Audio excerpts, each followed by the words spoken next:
Keao, can you tell us a little bit about the cultural exchange that's been going on here between the two groups? Well, we had it in our minds from really for the past year or so, but it's been an idea of Kumu snowbirds for many years, really. But we really started putting our minds together and resources together to prepare ourselves for this event from about a year ago. And the idea was for most of us in this group that are here, the 50 of us, most of us have never been away from Hawaii before, never been away from home. Many Maori have come to Hawaii over the past, many years, and so there have been sort of exchanges that way. But this is the first time for many of us to come away from home to experience the culture in its own element, here. And so it's a very big deal. It's a very big deal. It's very important to Native Hawaiians to identify with their Polynesian family. It's a very big deal to us. Of course, we identify ourselves with our home, but we consider that our people are not only ourselves in the middle of the Pacific, but we belong to a larger family. And so that's always been the case with Hawaiians, especially in the past few decades. And so this is our turn. Many Hawaiian groups have come in the past. In fact, there are some here right now doing their own thing, and it's just our turn. And for many of us, it's a very personal event. We've been here for 5, 6 days now, and it's been amazing to watch some of them and their eyes just open.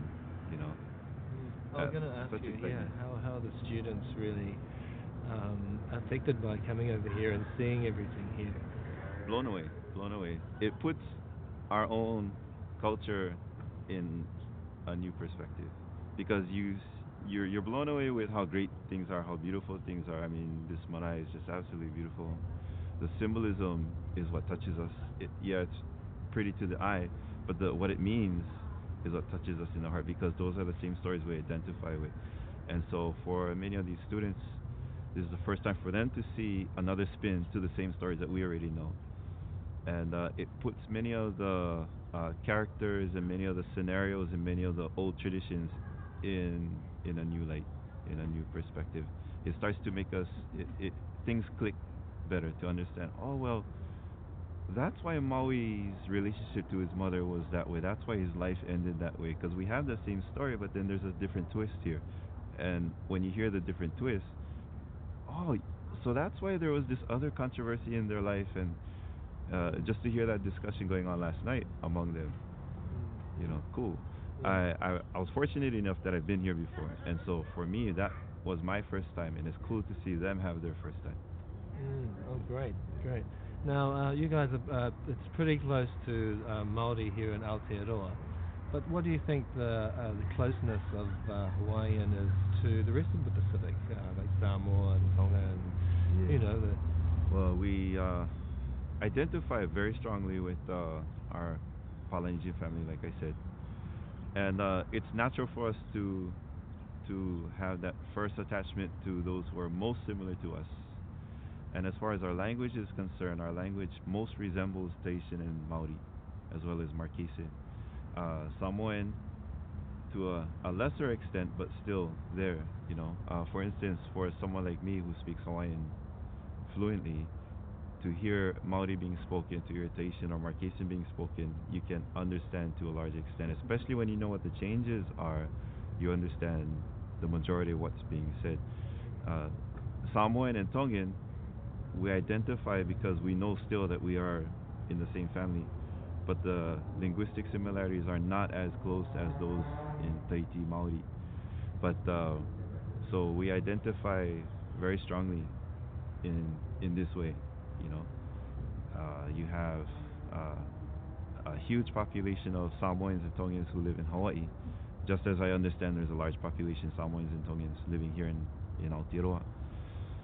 And so, to that extent, we have, in a modern sense, we understand each other's ways, you know, foods, mannerisms, way of knowing, way of speaking, and stuff, and we identify it. So when being born and raised in Hawaii, we interact with the other Polynesians, Pacific Islanders in our homeland in Hawaii. When we come here and we see those same Pacific Islanders who live here, we already feel like we're a step ahead, because we have that Mm. association already.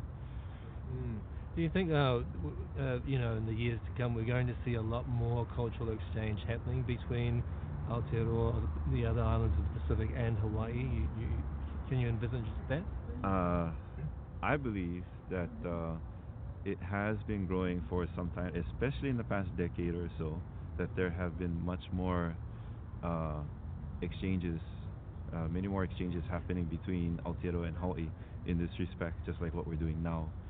And I anticipate that it will continue. It will continue and perhaps increase. Uh, there's a lot more excitement building up among us native people, and that's a beautiful thing. And so, like I said earlier, coming away to the other side of the lake, uh, it increases the momentum.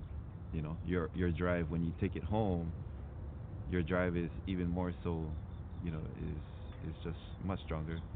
And I've seen it happen on both sides of the fence, and so it's just awesome to Mm. see. It'll continue to grow, absolutely. Cool. And it's even moving on to the internet and stuff like that.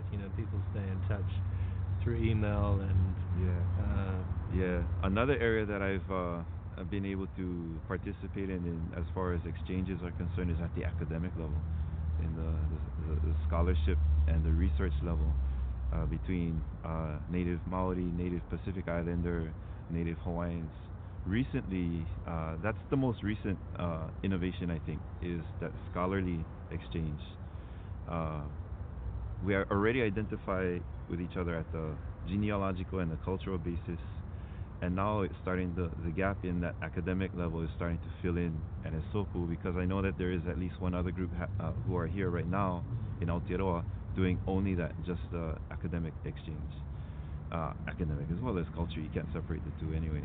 But yeah, so the reason I think it'll these exchanges will continue to increase is there are other avenues, there are other genres in which we can interact, and those genres for perhaps theater, perhaps cultural dance, traditional, modern, perhaps academic. These are new genres that are being tapped into and explored by both sides. So it can only get more and more. cool. Okay, well, we'll let you go and get ready.